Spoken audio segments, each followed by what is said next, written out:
mga nilalang. Di ba nilalang po tayo ng Panginoon? Kaya purihin siya at dakilain.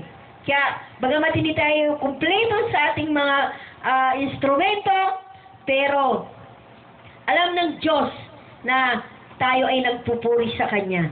Tayo ay patuloy na nagsisikap upang awitan at dakilain ang Kanyang pangalan. Kaya sa umagang ito, tayo ay tumayo. Huwag na nating antayin pa para kumilos ang mga nilalang ng hindi mga nilalang ay patuloy na kumikilos. Hallelujah! Mga nilalang ng Diyos dapat ay kumilos. Diba? Sa araw na ito, siya ay papurihan. Itaas siya sa umagang ito sa Kanyang pangalan. Magalak kay tayo, sabi nga sa awit, ay sa Pilipos chapter 4, magalak kayong lagi. Inuulit ko, magalak kayo. Kaya, hello, dapat nagagalak tayo araw-araw. May pira man o wala, isipin natin ang Diyos ang nagpo-provide sa atin ng buhay at lakas. Hallelujah! Kaya awitan natin siya sa umagang ito. Isang tabi muna ang ating mga problema, isang tabi natin ating mga kailangan. Dahil ito ang araw ng Panginoon, ang panahon para dakilain siya. Hallelujah! Umaga pa lang, dapat nasasambit na natin ang Kanyang pangalan. Walang iba kundi si Jesus. Dapat doon tayo manatili. Sikapin natin na tayo ay makapasok sa Kanyang kabanal-banalan. Walang iba yung buhay na walang hanggan. Hallelujah! Purihin natin ang ating Panginoon, siya'y awitan. Pagising sa umaga, naaalala ka, nasasabi ang puso ko na makapiling ka. Umaawit, sumasayaw, sumasamba sa'yo, naghihintay ng pangungusap mo. Minsan pa, Panginoon, pagising sa umaga, naaalala ka, nasasabi ang puso ko na makapiling ka. Umaawit, sumasayaw, sumasamba sa'yo, naghihintay ng pangungusap mo. Ayaw ko magkulang ng kapangyarihan mo. Ayaw ko magkulang ng kabanalan mo. Jesus, nakila ka, tanging sandigan ko. Lakas mo ay nanggagaling sa'yo. Ayaw kong magkulang, Panginoon. Ayaw ko magkulang ng kapangyarihan mo. Ayaw ko magkulang ng kabanalan mo. Jesus, nakila ka, tanging sandigan ko. Lakas ko ay nanggagaling sa'yo. Ayaw kong magkulang, Panginoon. Ayaw ko magkulang ng kapangyarihan mo. Ayaw ko magkulang ng kabanalan mo. Jesus, nakila ka, tanging sandigan ko. Lakas ko ay nanggagaling sa'yo. Lakas ko ay nanggagaling sa'yo. Lakas ko ay nanggagaling sa'yo. Hallelujah! Purihin ka, Panginoon, sa umagang ito. Patuloy kaming lumalapit sa iyo, Panginoon. Salamat sa oras na ito. Patuloy mo kaming iniingatan. Patuloy mo kaming kinagabayan sa aming mga buhay, O Diyos. yan, Lord. Ano man ang kanilang ginagawa ngayon, O Diyos. Dalangin namin na sila idamo mo, Panginoon, sa lugar ng panambahan, Panginoon. Salamat sa kagalakan. Salamat sa kalakasan, Panginoon. Dahil ang lakas po namin hindi nanggagaling sa iyo, Lord. Salamat na pinaranas mo sa amin, Panginoon, ang oras na ito. Dalangin namin, Panginoon, na maranasan namin, O Diyos, ang iyong presensya sa umaga ito, na patuloy mo ibinibigay sa amin, Panginoon, yung pagmamahal na ibinigay mo sa amin, Lord. Nawa ito, Panginoon, na may balik namin sa iyo, Panginoon, na may taos pusong pasasalamat at pananampalataya sa iyo, Diyos. Lord, maraming pong salamat. Ito pong aming dalangin sa pangalan ng Panginoong Jesucristo Jesus. Amen. Hallelujah! Hello! Hello! Nakilala natin ang ating Panginoon sa oras na ito. Sabi nga, narito ang ating Panginoon. Nararanasan natin ang kanyang presensya. Isa man, dalawa, tatlo, pagkatipon sa kanyang pangalan. Nandito siya sa ating kalapitnan. Hallelujah! Palakpak po natin ang mga kaway. Awitan natin ang ating Panginoon.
pagpalain, higit pa sa'yo, inaasang higit pa sa'yo, hinihiling, ibibigay ng Diyos.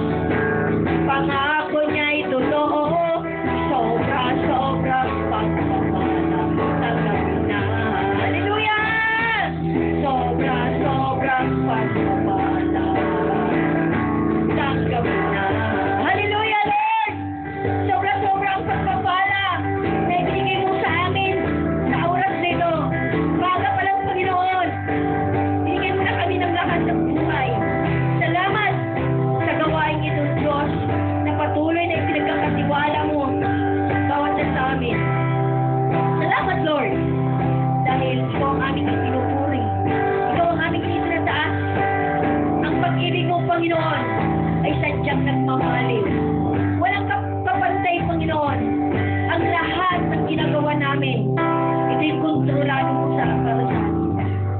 Dapat ka lang namin pasalamatan at papurihan sa umagang ito, Diyos.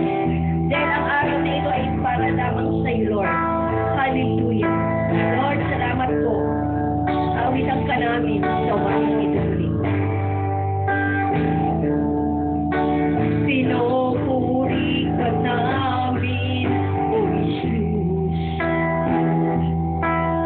Itinataas sa'yo aming kamay. Pinapupurihan ka ng bagong awit.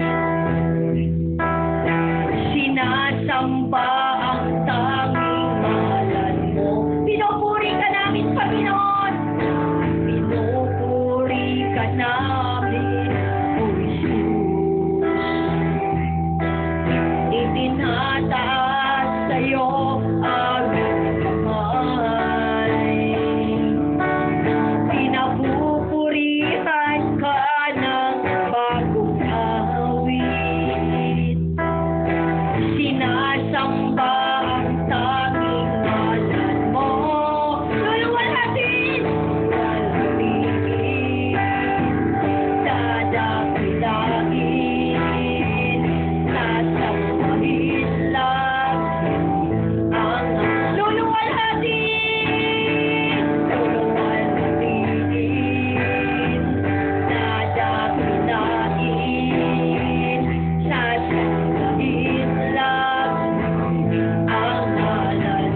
na aming kanlungan. Ang pag-asa namin kaligtasan. Pasasalamat ang aming alay. Pasasalamat alay ng buhay. Kadakilaan mo'y pasalamatan. Ang pag-ibig mo'y wagas kailanman. Sa'yo'y alay aming buhay. Ikaw ang Diyos naming gabay. Sa dalangin awitin, kadakilaan mo sa pananastan sa'yo'y alay, Panginoon. Sa'yo'y alay aming buhay. Ikaw ang Diyos naming gabay. Sa dalangin awitin, kadakilaan mo sa amin. Kadakilaan mo sa amin. Kadakilaan mo sa amin.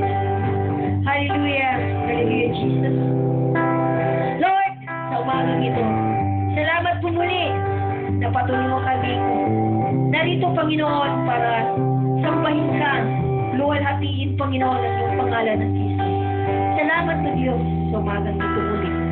Dahil hangad namin, Panginoon, na sa umagang ito ay buksan mo, Panginoon, ang aming buhay.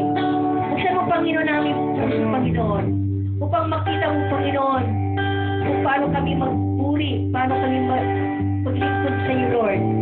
Dahil di namin alam, Panginoon, pero ikaw, Panginoon, dinamasdan mo kami, Panginoon. Patuloy mo kaming sinusubaybayan bawat hakbang namin, Panginoon, sa aming mga buhay. Salamat sa pag-iingat mo, Panginoon, sa bawat isa sa amin. Dahil wala kaming magagawa, Panginoon, kung kami iwalay sa iyo. Wala kaming may tatamo, Panginoon. Wala kaming may dadahilan, Panginoon. Dahil sabi mo nga, maliit o malaki ang anong mga ginagawang kasalanan. Wala kaming may itatago sa iyo, Diyos. Dahil ang mali ay mali, Panginoon. Dapat ka lang namin, Panginoon, pasalamatan at papurihan. Dahil sabi mo nga, Panginoon, sumunod lamang kami sa iyo, Panginoon, sa iyong hakbang mo, Diyos. Ang mundong ito, Panginoon, ay patuloy na makasalanan. Narito kami, Panginoon, para ibahagi, Panginoon, ang iyong mga banal na kasulatan para sa mga taong mga uhaw sa kanilang buhay, O Diyos. Hallelujah, Jesus. Lord, maraming pong salamat. Nawa, hindi kami mabawasan, Panginoon, kundi madagdagan pa kami, Panginoon, sa aming panambahan sa iyo, Lord. Salamat, Lord, dahil ikaw ang aming itinataas sa pangalan ng Ama, ng Anak, at ng Banal na Espiritu Santo, sa pangalan ng Panginoon Kristo Jesus. Amen. Hallelujah. Power. Hello? Kaunti man ito, marami. Ang Diyos ang siyang nagpaparanas sa atin. Pinaparanas natin yung walang-wala. Pinaparanas ng Panginoon kung ano ka ngayon, kung ano ka sa susunod na mga panahon. Ang Diyos ay patuloy na nagsusubaybay sa bawat buhay natin. Hindi lang tayo, marami ang iniingatan ng Diyos. Kahit Kristiyano, kahit mananampalataya o hindi, iniingatan pa rin yan ng Panginoon. Yun ang panukala ng Diyos. Yun ang providence ng Diyos para ikaw ay manatili sa mundong ito na mayroong layunin sa iyo ang Panginoon. Di ba? May purpose ang Diyos sa buhay mo. Hindi ka lang ipinanganak dito sa lupa para maglamierda. Kumain, matulog. Wala Diyos, hinugis tayo ng Panginoon kung ano ka ngayon. Kumain matulog. Kaya, Di ba? Hindi ka puro kumag-anak ni Juan. sumasagana ka tapos wala kang gagawin. Kahit sa isang pamilya, di ba? Pag once na may anak ka, pagdating ng panahon may obligasyon siya para sa pamilya. Di ba? Hindi ka para ibinuhay dito sa lupa para parang isang hayop na pakainin, matulog, pakainin para ibenta. Hindi ganun. Tayo hindi. Hindi ganun ang Panginoon sa buhay natin. Ang Diyos, kaya kayo binuhay dito sa lupa dahil may layunin, may gagawin ng Diyos sa buhay mo. Gagawin kang tagapamahayag, gagawin kang tagalinis ng kanyang kaharian, di ba? Kaya pagalinis natin ang kaharian niya, sapat sa atin yan. Ang mahalaga ay nakapasok tayo sa pintuan ng isang kaharian na mayaman, di ba? Mayaman ang Diyos. Tapos sabihin na, mahirap ka. Pero sabi nga, ang totoo, mayaman ka. Hindi lang dito. Yung kayamanan dito sa lupa, walang ihigit pa sa langit. Dahil ang kayamanan dito sa lupa, ayan ay panandalian lamang sa buhay mo. Hanggang narito ka sa lupang ito. Pero ang Diyos na nagbigay sa iyo ng kayamanan sa langit, ay walang upas. Mananatili yan sa iyo na hindi aagawin minuman. Di ba? Napakalaga. Dahil ayaw nila ng ganon. Ayaw nila ng kayamanan sa langit. Pero tayo, gustong-gusto natin. Di ba? Kayamanan yan sa langit, hindi kayamanan dito sa ibabaw ng lupa. Dahil ang lahat ng yan, ay ano? Panandalian lamang. Kaya di ba, sabi nga sa huwag kayong mag-impok, sabi sa sa Colossus chapter 3 verse 1. Sabi nga, isa-isip niyo ang mga bagay na panlangit, hindi ang mga bagay na panlupa. Dahil ang lahat ng bagay dito na tinatangkilik natin, hindi natin yan madadala. Di ba? Hindi natin madadala yan. Sabi nga, ipinanganak tayong nakahubad dito sa lupa. Bakit? Nung pinanganak ka, mayroon ka na bang diaper? Di ba wala? Mayroon ka bang, sinasabing pacifier paglabas mo? Wala, di ba? Pag-uwi rin natin, wala tayong dala, ni kabaong di natin madadala yan. Matutunaw yan dito sa lupa. Ang mahalaga, meron kang Panginoon sa buhay mo. Binigyan mo siya ng halaga sa puso mo. Hello? Amen. Di ba? Sino ang unang pinagpala ng Diyos? Dahil siya ang unang Amen, pagpapalain ng amen, amen. ating Panginoon. Amen. Thank you, Lord. Salamat, sister. Yes. Ayan, may tanong, buhay ba ang Diyos? Amen. Sa akin ang tanong, buhay ba ang Diyos mo? Amen. Buhay ang Diyos natin. Buhay ba ang Diyos mo? Amen. Yun pala eh. Alam na natin buhay ang Diyos, pero ang Diyos mo, Patay mayaman. pagka mo pala hindi buhay. Kaya ang Diyos mo, kailangan maging buhay. Buhay. So yan, may babasahin lang ako. Gumagamit talaga ako ng Bible pag may testimony. Kasi di kasi yan pagkakon eh. Sabi ito sa Ecclesiastes 12, Ikaw ba? 4. Tulungan mo ang mga taong may takot sa Diyos. Huwag ang makasalanan. So grabe, no? Ang makasalanan mo, hindi talaga pagpapalain. Kaya parang hindi buhay ang Diyos niya eh. Pag makasalanan, tama ba? Amen. So yan, salamat sa Panginoon sa loob ng isang linggo.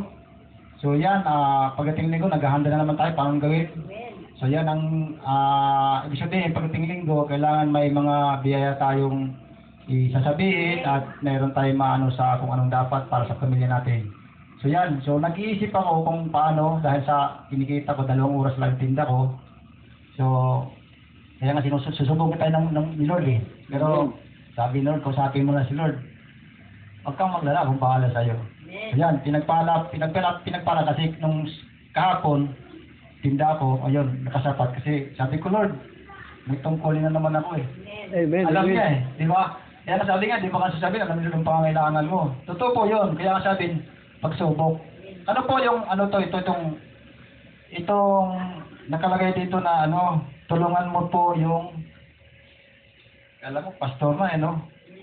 Hindi ako na, siya pagka, tulungan mo ang mga taong may takot sa Diyos, huwag ang mga makasalanan. So, may dalawang tao lang dito papalakpakan natin kasama sa atin, si Nanay Rhea at saka si Kuya Ide. Siya po ang Amen. inviting ko siya. Sabi ko, Bunga mo yan, bunga. sabi ko, pwede naman siguro kahit malapit lang tayo mag-church. So, salamat kay Nanay Rhea at saka kay Kuya Ide. So, yan. So, inano ko yung paano tutulungan yung walang takot sa Panginoon. Yung minsan kumakain ako doon sa aroma, kasi doon mura lang, 25 lang, makakain ka ng gulay, 15 tapos 10 piso, ano. So, iniisip ko kung kape o tinapay, parang hindi manong katawan natin. So, pagkain ka talaga doon, lalapit ka rin ng mga bata, nangingi ka na ng 5. Kaya nagtataka yung sabi ko, dami kong anak dito, 3, naggumaganyan, 5 raw. Sabi ko, di pag nakakasubo, nandyan na. Di ba, parang inisip ko, tutulong mo talaga. Tulong, 5 piso, tulong. Kaya masabi nga sa kawikan kung ngay tumutulong ay luwag ang totoo po talaga, totoo. Alam natin, kaya tinatanong ko nga, pag sinasabing, buhay ba ang Diyos? At tanong sa akin, tanongin mo, buhay ba ang Diyos mo? Buhay po, buhay. Buhay talaga. Kasi meron ganito, meron mag-tweet lang natin, may kanya-kanya nang binigyan sa ating Panginoon kaloob na. Binigay na yun Kahit tumayo ka dito, magkamali ka rito, may nagsasabi, bakit yung gilang ni Brother Jerry, ba't yung gilang si Pastoran, ba't yung gilang si Brother Ramon? Meron talaga magsasabi ganyan. So yan. Sa mga chat, pumupunta ko, ini-invite ako hapon kasi may gawin rito. So, napapansin ko, pag ang tao nag-charge, maraming bakit siya nag-charge? Hindi alam nila, minsan pag hindi tayo talaga nakaano sa Panginoon, yung mag-chat ka na para, minsan pag may pastor, pagka malago, magandang bigay. Sabi, huwag mo sasakta po, kasi yan talagang napapansin ko. Alam mo doon sa live feed, ang binibigay din ni Bro Jet, 1,000 nakasubre. Eh sabi sa akin ni Pastor Hasan Brother Jerry, bigay sa akin 1,000. So, mag-iisip tayo ganyan. May napapansin din ako, sa dami kong mga kasabayan, sabi, ayaw ko doon kasi, ayaw ko magtugtog kasi binibigay lang sa akin, minsan 100, minsan 200, parang naghahanap ko sa ng iba. Alam mo, totoo sabihin ko sa inyo, hindi naman nandito yung pera Nasa langit Hindi. Ang pera, kung nasa negosyo. Amen. Ang espiritu nasa langit. Amen. So, doon ko napapansin natin yan. Minsan, magsasalita tayo na bakit yung sinabi ni Pastor, ganyan. Alam mo, minsan, pasalamatan si Pastor Ramon kasi, alam mo, napakataas ang turo niyan. Kumukuha ko, sabi nga, Brother Jill, ka? Pwede kang sa pulpito. Kaya darating hindi ko alam, mga 30 o 6 ng April, yung dalawang pipilihan ko. Sabi ko, kasi birthday ko at 3, sabi ko, parang gusto ko at 30 para maka-advance ako. Kasi pagdating at 3, baka hindi daw maubos ang pera o may dyan, papunta sa kasi ang target, ang plano ko dito, siyempre pakain ulit. Kaya kasi ang na talaga yan, sa Panginoon, hindi naman sa akin Para hindi pa pag-birthday, handaan mo. Regaluhin mo ang sarili mo. Kaya ibig sabihin, kung regaluhin, bibigyan mo yung ibang tao, yung sarili mo, bigyan mo kasi nagliligo sa Panginoon Tama ba? Yan nakasulot kayo sa Ecclesiastes 14:4 Dito, 12:4. Tulungan mo. Kaya nga, nag-iisip ako, tingnan mo, meron ditong pumunta dito, naalala ko si Romy, tsaka nandito ka na, hindi siya rin, may loob na. Bakit parang tumakas ka? May kinayawan siya. So, bawat alam natin yung bakit umiwas ka pa. So, ibig sabihin, ang pinuntahan niya, baka may maganda ron. Ibig sabihin, hindi ka ba na dito sa... Nakikip ba ron, di ba? Oo. Mayroon pa dito doon Napansin ko, wala akong masasaktan, may masaktaman, alam na Panginoon yan. Kasi dito, narinig ko sa kanya, kunti lang dito yung kahit yung binibigay sa kanya. Kasi sinabi ko nga, hindi naman nandito. Nandito kalaman natin kay Lord. Pagdating sa negosyo, nalaman ko yun. Tapos, si Brother Kuroy, may narinig din ako. Pero mayroon talagang ano kasi, sabi ko nga, kung ano nasasabi ni Pastor, sa kanya yun eh. Meron ibig sabihin, kasi ganito yung nasabi, masakit, kasi Pastor natin yan eh. So, nandito na po, nakakano yan. Kaya magpapasalamat kay Brother Ramon, alam ko nung sinabi ko, bro, sabi niya, hindi, mayroon kang mas sigit pa dyan, kay Pastor yan. Kaya mo, napakataas ang katurunin, kaya salamat talaga tayo kay Brother Ramon, kay Pastor Ramon talaga. Grabe kasi, espiritu eh. Espiritu. Kaya ba yung bawat isa sa atin, meron tayong binigay na tayo. Kahit ano sinasabi sa kanya binigay na, kaya sabi ni Jesus, binigay ka na sa iyo, binigyan na kita. Gamitin mo yung ano dapat sa'yo. Amen. Kaya yun, salamat sa Panginoon na nakakatulong tayo. Yun, sa mga mabuting tao, tulungan lang natin. Patuloy lang. Amen. Amen. Amen. Purihin ng Diyos sa buhay ni Brother. Jer, Jerry. mamili ka lang sa preso. Ay, Salamat dahil lahat tayo mayroong layunin ng Diyos. Diyan. May gagawin ng Diyos sa buhay mo. Di ba? Hindi lang tayo nakikinig. 27 yan, bro. Hindi lang tayo dumadalo. Hindi ito. Pero ang lahat ng ito ay binibigay mo kay Lord. Kaya Hindi para sa tao. Tama. Ina-idol mo. Hindi sa mga tao. Hinahangaan mo. Kundi ang Diyos ang siyang bibigyan mo ng bibigyan mo ng tinataas mo ang Diyos sa ginagawa mo. Di ba? Lahat tayo may gagawin.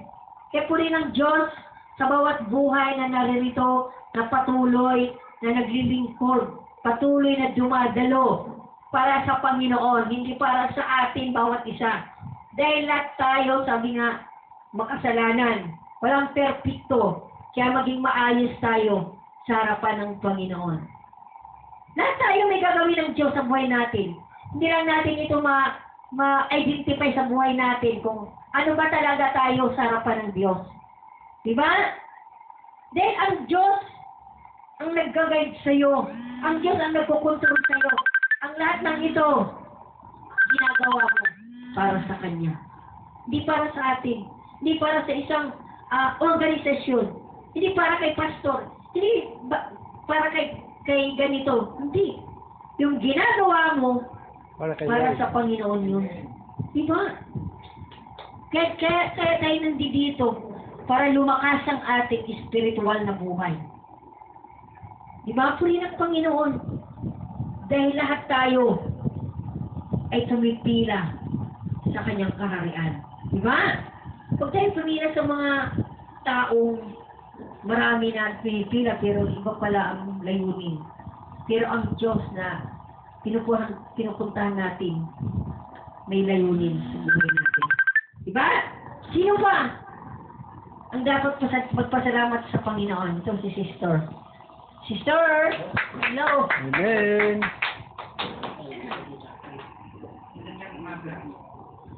Yun ang binabanggit mo, as from may pinapanood kasi ako ng ano. Alam mo, ang mga pastor ngayon hindi ko maunawaan din minsan. Minsan ang pastor humahanga ng kapangyarihan ng kayamanan. Ngunit ito'y nakakahiya. Kasi hindi naman pastor din ang ano, biro mo nagsasalita na siya. Hindi makapasok sa tahanan ng Diyos kung wala kang malaking pera.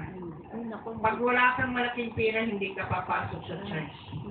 Malaking insulto sa pagkatao sa ating ano natin. Nakakahiya at hindi maganda sa ano talaga. Wala siyang karapatan parang paano siya maging banal ng Espiritu ng Panginoon. Paano siya naging hawak ng ano, sino ba ang magligtas sa atin? Bible o ang Jesus? Di ba si Jesus hindi Bible? Ang Bible di talaga lang ito sa kasaysayan, pero hindi nyo na ito naunawaan sa lahat ng bagay. Nasa Bible. Kasi tayo po ay katulad kay Pablo, nakakasala din siya. Ngunit tayo po ay nakakasala. Pero yung mga pastor, elder, pari, ano, ang dami naghahangad ng kapangyarihan ng kayamanan. Dahil sa mali ng posisyon, ang Diyos malinis. Ang Diyos malinis, tayo makasalanan, tayo ay marumi. Dahil gumagawa tayo ng hakbang, hindi gagamitin ang Bible sa kadunisan, kahangalan, maling posisyon, ang isang katauhan. Ang ibig sabihin, ang ginamit ng pastor ng maling disposisyon, ito ay alagad ng demonyo. Hindi itong Panginoon Diyos. Hindi niya itong ginawa. Nakikita niya, hindi niya alam na siya ay nakukuhaan na siya sa kamera. Sa ginawa niya. Labis na dismaya. Labis na nakakasakit. Dahil hindi ang Diyos na sinabi na sasambahin niyo ako, bibigyan niyo ako ng pera. Busa ang tao magbibigay kahit 5 centavos. Yan ay talagang tanggapin ng Panginoon. Pero kung ang pastor naghayag ng pera na yan, biro mo giinsulto ang karamihan, ang dami tao pala niya sa church. Sinabi niya, huwag na kayong papasok dito pag wala kayong malaking pera. Hindi kayo mag-aakyat. Biro mo sinabi pa. Hindi kayo mag-aakyat sa langit kung wala kayong pera sa pasok. Huwag na kayong pumasok. Ang laking insulto sa kulang masasaktan nila ko. Hindi tayo binapat nasilan sa mundo para sa kayamanan. Kung hangad natin ang magbago sa ating sarili, ang maling posisyon natin, ang ating pang-ugali, paano tayong respetuhin sa tao kung ganito ang ating pang-ugali natin? Paano tayo magmahal sa ating sarili kung hindi natin ito gagawin sa ating sarili? Hindi natin hitayatin ng tao dahil sa pera. Kundi magpapasalamat, magbabago dahil hindi natin alam na darating ng huling araw natin, ang Diyos ay babalik. Hindi natin ito makikita. Ang Diyos nagnanakaw lang yan. Hindi natin alam yung ginawa natin sa di ko rin, basta marami kong nakikita na iba-ibang mga sa maling posisyon. Paano dalisayin ng tao, naging pastor, naging elder, naging pare, paano silang dalisayin? Ginamit ang salita ng Diyos. Gilabastangan nila, gawa ng kapangyarihan ng kayamanan sa pagkatao nila. Magigis-Diyusan sila. Ginamit nila ito sa pamamagitan ng Satanas. Nilamon na sa kasamaan. Hindi ito ang nakikita. At ako, naramdaman ko tayo makasalanan talaga tayo, pero hindi ganyan gawin natin sa ating pagkatao. Dahil hindi natin alam na impyerno, hindi tayo dalisayin, hindi natin alam kung akong handa ako maghahatol lang katulan ako ng Panginoon Jesus. Dahil tinanggap kong puso. Dahil alam ko ang kasalanan ko sa sarili, pagkatao, kung paano tayo baguhin, paano tayo makuminahon. Kung tayo hindi tanggapin ng ating kamalian ng sarili, kasi hindi nyo mahal ang iyong kasalanan natin. Dapat mahalin ang kasalanan natin sa ginagawa natin, ay bago paano tayo magbago. Ang daming pastor nagkakasala talaga sa Diyos. Hindi ito sa puso. Ito ay gawa ng Satanas, hindi ang Diyos. Ginamit niya ang salita ng Diyos.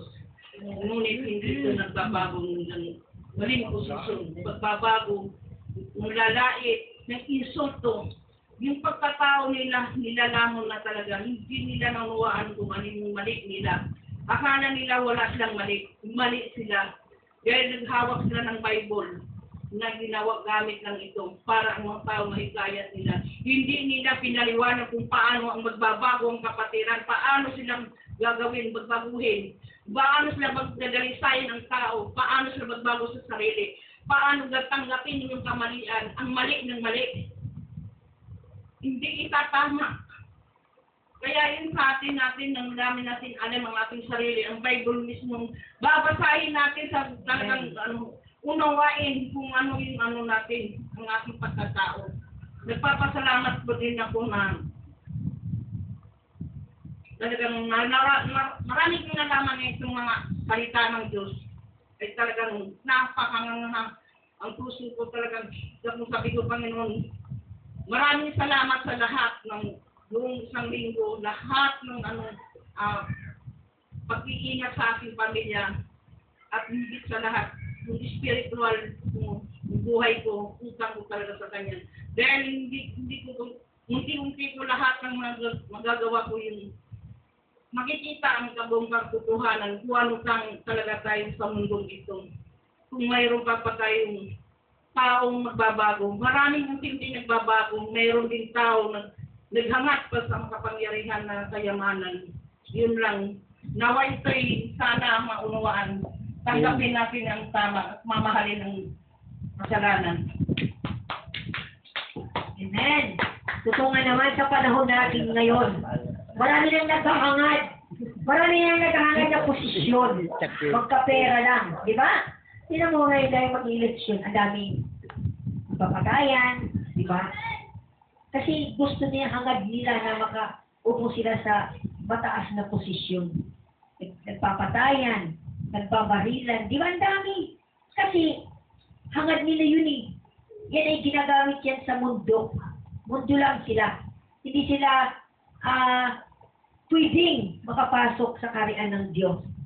Then, sabi nga dito sa lupa, nililiglig na tayo ng Panginoon.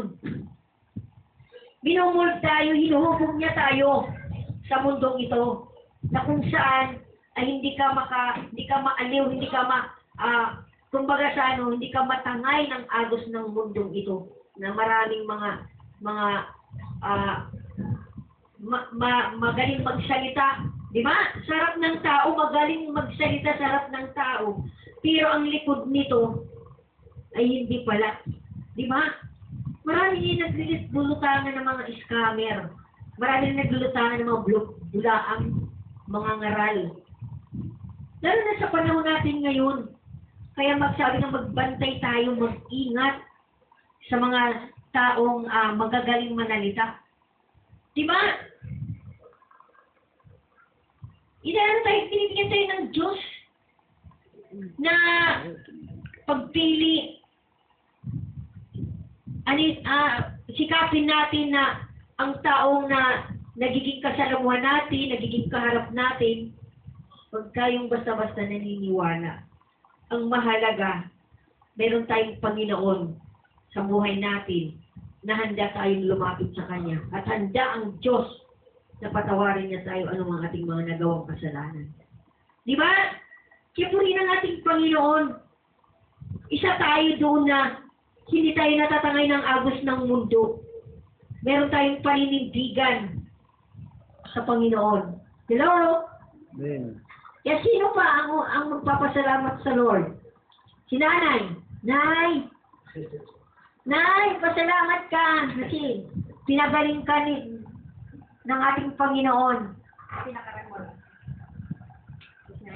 Pinagaling ko ni Lord.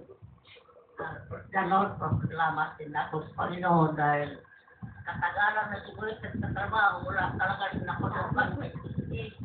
Ito sa Isulia, puro Australia. Sabi sana, kapapok ako yung mag-isip, para pag tumanda ka, mayroon kang mga sahan.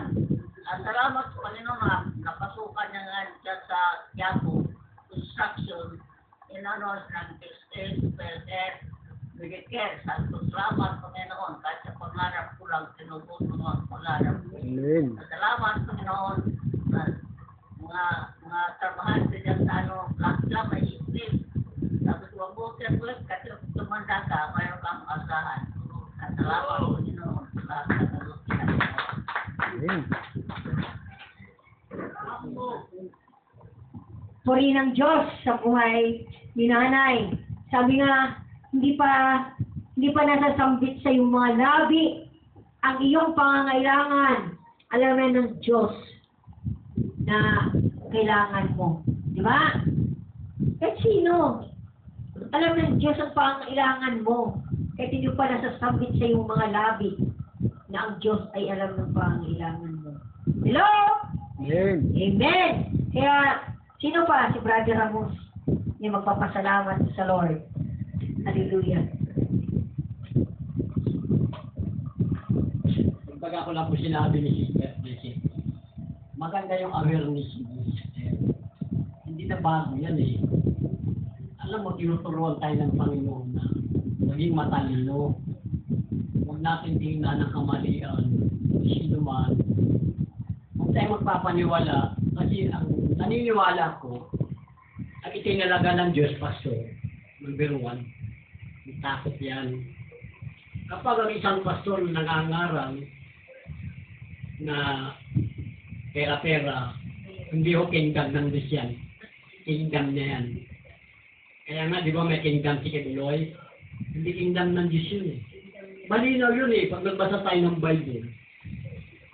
Sabi ng Bible, Jesus mismo nagsabi, basahin niyo sa Bible, maging handa kayo. Maraming paparito o may paparito na magpapakilala ako siya. Sabi ni Kibuloy, kawawa kayo. Hindi kayo makakapasok sa kariyan. Sabi niyo nga, walang ganon. Si Kibuloy yun. Sabi ni Jesus, maging aware kayo. Maging handa kayo. Dahil maraming paparito na magpapakilalang ako siya. So, ito ang tama. Basa tayo ng Bible. Tama yun, mga inyong obserbasyon, maraming pastor na bulaan. Kapera lang, hindi tapat sa kanyang pangangaral, hindi galing sa Bible. At ang may mga pastor din naman na hangad parangalan siya, titulo, at yung kanyang pangangaral, ginawa ng hanap buhay, ngayon. Pero ang principle ng Bible, ang tunay na pastor, inaalay niya ang kanyang buhay. Kanino? Sa mga tupa. Ang Diyos, kaya nga namatay siya para sa atin. Hindi siya nagpabayad. Ama, yung kasalanan na dapat tayo magbayad, ang Panginoon ang nagbayad para sa atin. Yun ang tama. Kaya tama yun, mga obserbasyon nyo. Kaya kahamon ko sa inyo, hindi natin kalisaan basahin ng Bible. Kaya napapansin ko ngayon, marami nagpapakilalang Kristiyano pag pumunta ng church. Hindi mo makikilalang Kristiyano. Bakit? Walang dalang Bible eh. Hindi pa nga sa bungero, madaling makilala eh. Di ba? Pag malayo pa lang. Oh. Dalang manok. Bungero, may bit-bit na manok eh. Pero ang Kristiyano, Kristiyano ba yan? Walang dalang Bible oh. Parang pupunta lang yung handaan eh. So, salamat, Sister Tracy. Sinama ko lang yun, nasa Bible po yun. Sabi ni Pablo, hindi ako katulad ng iba. Pinakalakan ang salita ng Diyos. Salamat. Puri ng Diyos dahil marami ngayon ang kinakalakal ang salita ng Diyos. Kinakalakal. Kahit nga minsan niya dun sa pilan, diba? Meron doon nangangaral. May mga, may mga dala sila, mga sibot ba? Binabahay-bahay nila yan, sinusulot nila yan. Donation para sa church, pero mayroon din nangangaral. Pero hindi natin alam kung ano, pero sabi nga mahirap tayong manghusga, pero nakikita naman natin, di ba? Pero para sa atin, hindi kinakalakal ang salita ng Diyos. Kasi may mga ganong mga organisasyon na kinakalakal nila ang mahirap kasi sila yun eh, hindi naman tayo. Pero sabi nga, sa atin, lagi tayo nakahanda para magturi sa Panginoon. Pero yung iba, kung ano ang kanilang mga paraan para magkaroon sila ng pera. Hindi ganun eh. Kaya nga tayo pinagpapala ng Diyos para pumunta sa sambahan na pinagkakatiwalaan natin. Di ba? Pinagkakatiwalaan natin ng isang sambahan na mayroon mayroon malasakit sa mga kasamahan para sa Panginoon. Yan ang sabi nga, nagkakatiwalaan tayo bawat isa sa atin, Panginoon. Kaya huwag tayo magmurmur, sabi nga, manatili lang tayo sa Kanya. Di ba? Huwag tayo tumingin sa marami nga tayo, pero wala naman sa puso nila. Tayo, sabi nga, nandito tayo.